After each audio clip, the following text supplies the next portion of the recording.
ملک میں امن قائم کیا، سی پیک جیسا منصوبہ کامیاب کر کے چلایا، لیکن الیکشن کے اندر ووٹوں کے ذریعے دھاندلی کر کے ہمیں نکال دیا گیا۔ چلیں ہمیں نکال دیا گیا، وہ بڑا برا ہوا، لیکن اگر جن کو لایا گیا تھا وہ ہمارے سفر کو آگے لے کر چلتے، ہم نے 5.8% پہ معیشت کو چھوڑا تھا، چلیے 5.8 سے 6% چلی جاتی، 6.5% پہ چلی جاتی، اتنی نہیں 5.5 پہ رہ جاتی، ہم کہتے چلو ہماری حکومت گئی لیکن پاکستان کا پہیہ تو چل رہا ہے۔ لیکن ہماری حکومت کو دھاندلی سے نکال کے ایک ایسی نااہل اور نالائق حکومت مسلط کی گئی کہ جس نے معیشت کو پہلے سال کریش کر کے 5.8% سے 1.7% پہ پھینکا، اس سے اگلے سال منفی 0.4% پہ پھینکا، اور اگر ان کے 3 سالوں کی آپ اوسط نکالیں تو 2% کے قریب بنتی ہے، جبکہ ہماری آبادی بڑھنے کی شرح 2.4% ہے۔ تو اصل میں 3 سالوں میں ہماری نیگیٹو گروتھ ہے، ہماری 3 سالوں میں آبادی اوور سپیڈنگ سے بڑھ رہی ہے، لیکن ہماری معیشت جو ہے وہ انڈر سپیڈنگ میں آ گئی ہے۔ تو جب کسی ملک کی آبادی اوور سپیڈ کر رہی ہو اور اس کی معیشت انڈر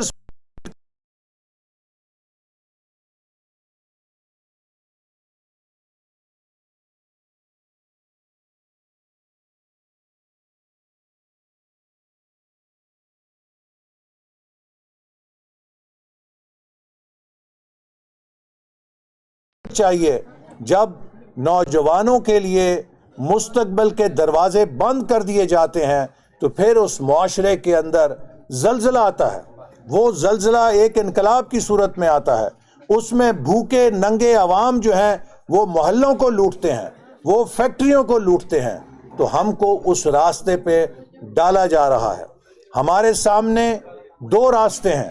اگر ہم نے پاکستان کو، جسے اللہ تعالیٰ نے بہترین وسائل دیے ہیں، اگر ترقی کے راستے پہ ڈالنا ہے تو ہمیں ووٹ کو عزت دے کے اس ملک میں سیاسی استحکام پیدا کرنا ہے۔ ہمیں ایک مضبوط آزاد عدلیہ کے ساتھ قانون کی حکمرانی لانی ہے تاکہ پاکستان میں آئین کی حکمرانی کے اوپر کوئی میلی نگاہ نہ ڈال سکے، چاہے وہ سیاستدان ہو، چاہے وہ جنرل ہو، چاہے وہ بیوروکریٹ ہو، چاہے وہ کوئی جج ہو، کوئی بھی اشرافیہ کا شخص پاکستان کے آئین کے ساتھ مذاق نہ کر سکے۔ جس دن پاکستان کو یہ گارنٹی مل جائے گی کہ کوئی پاکستان کے آئین کے ساتھ نہیں کھیل سکتا، میں قسم کھا کے کہتا ہوں کہ 5 سال میں پاکستان کی قسمت بدل جائے گی۔ لیکن اگر ہم پاکستان کے آئین کے ساتھ کھیلتے رہیں گے تو اگلے 100 سال بھی ہم پاکستان کی قسمت نہیں بدل سکتے۔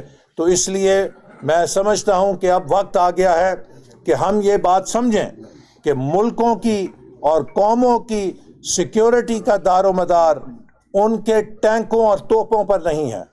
قوموں کی سیکیورٹی کا دار و مدار ان کے انسانی وسائل پہ ہے، ان کی قانون کی حکمرانی پر ہے، اور ان کی مضبوط معیشت کے اوپر ہے۔ یہی وہ ہائیبریڈ وار ہے جس کا ہمیں سمجھایا جاتا ہے۔ ہم نے اگر ہائیبریڈ وار کا مقابلہ کرنا ہے تو وہ ہائیبریڈ سسٹم سے نہیں ہوگا، وہ ووٹ کی عزت سے ہوگا اور آئین کی حکمرانی سے ہوگا۔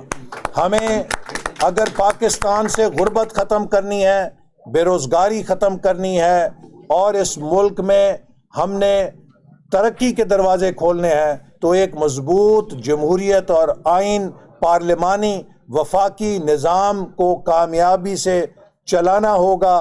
یہی راستہ ہے سب کی فلاح کا۔ تو میں امید کرتا ہوں کہ وکلا ہماری اس جدوجہد میں ہمارا ساتھ دیں گے، اور انشاءاللہ تعالی آئندہ مسلم لیگ نون سندھ کے اندر بھی بھرپور کردار ادا کرے گی، اور ہم ہر حلقے سے انشاءاللہ تعالی انتخاب بھی لڑیں گے اور سندھ کے عوام کے پاس اپنے ترقی کا ایجنڈا لے کر آئیں گے۔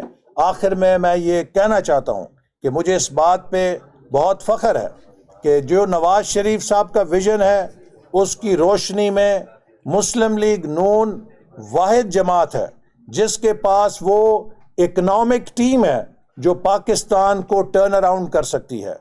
مسلم لیگ نون کو کبھی وزیر خزانہ ادھار لینے کی ضرورت نہیں پڑی۔ اگر پیپلز پارٹی کی حکومت آئی ہے اس نے بھی باہر سے امپورٹ کیا وزیر خزانہ، پی ٹی آئی کی حکومت آئی ہے اس نے بھی وزیر خزانہ امپورٹ کیا ہے۔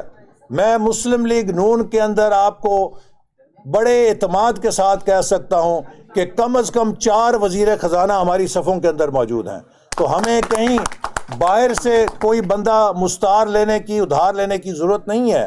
ہمارے پاس ایک تجربہ کار اکنامک ٹیم ہے۔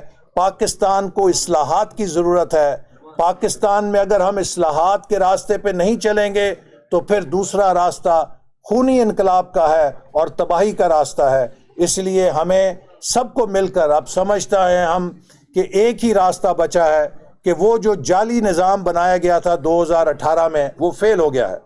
ملک کو ایک آزاد منصفانہ انتخاب کے ذریعے عوام کی حقیقی نمائندہ حکومت دی جائے، ایسی حکومت ہو جو اہل ہو پاکستان کے مسئلے کو حل کرنے کے لیے اور وہ سب کو ساتھ لے کر چلنے کی صلاحیت رکھتی ہو، چونکہ پاکستان کو کوئی ایک لیڈر، کوئی ایک پارٹی یا کوئی ایک ادارہ اس گرداب سے نہیں نکال سکتا۔ ہمیں انکلوسیو گورننس کی ضرورت ہے، ہمیں کولیبریٹو گورننس کی ضرورت ہے، ہمیں سب کے ساتھ مل کر کام کرنے کی ضرورت ہے، اور ہمیں اخوت عوام کے ہتھیار کو استعمال کرنے کی ضرورت ہے۔ ہمیں ایک دوسرے کو گالیاں دینے کی ضرورت نہیں ہے، ہمیں ایک دوسرے کو احترام دینے کی ضرورت ہے تاکہ ہم ایک قوم بن کر ان چیلنجز کا مقابلہ کر سکیں۔ اور اگر ہم مل کر چلیں گے تو مجھے یقین ہے کہ ان چیلنجز کو شکست دینے میں ہم کامیاب ہوں گے۔ آخر میں پھر آپ سب کا شکریہ ادا کرتا ہوں۔ پاکستان زندہ باد۔ نہیں، میں ایک منٹ وکلا، اور میں ضرور وکلا سے سوال لوں گا، اور میں یہ بھی آپ سے کہوں گا کہ آپ بالکل اس بات کا خیال نہ کریں کہ میں آپ کا مہمان ہوں۔ سخت سے سخت سوال جس طرح